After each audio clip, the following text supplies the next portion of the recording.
নির্বাচনের সময়সীমা ঘোষণাকে ইতিবাচক হিসেবে দেখছে বাংলাদেশ জামায়াতে ইসলামী। তবে জুলাই সনদ জনগণের প্রত্যাশা অনুযায়ী হয়নি এবং সেখানে আরও অনেক বিষয় অন্তর্ভুক্ত থাকা উচিত ছিল বলে মন্তব্য করেছেন দলটির নায়েবে আমির ডাক্তার সৈয়দ আব্দুল্লাহ মোহাম্মদ তাহের। ৬ আগস্ট রাজধানীর মগবাজারে আল ফালাহ মিলনায়তনে আয়োজিত সংবাদ সম্মেলনে তিনি একথা বলেন। যে বিষয়গুলো অন্তর্ভুক্ত করা হয়নি সেগুলো অন্তর্ভুক্ত করা হবে বলেও আশা প্রকাশ করেন তিনি।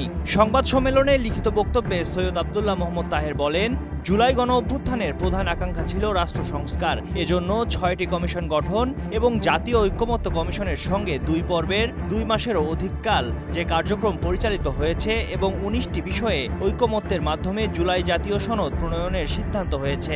অথচ প্রধান উপদেষ্টা কর্তৃক পঠিত জুলাই ঘোষণাপত্রে তার উল্লেখ নেই। ঘোষণায় কখন কিভাবে তা কার্যকর করা হবে তা উল্লেখ না করে ঘোষণাকে গুরুত্বহীন করা হয়েছে বলেও মন্তব্য করেন তিনি। জামায়াতের নায়েবে আমির বলেন, বাংলাদেশের আপামর জনতার জুলাই জাতীয় ঘোষণাপত্রকে কেন্দ্র করে যে প্রত্যাশা নিয়ে অপেক্ষা করছিল তা পূরণ না হওয়ায় জনগণের মাঝে দেশের ভবিষ্যৎ নিয়ে উদ্বেগ ও উৎকণ্ঠা তৈরি হয়েছে।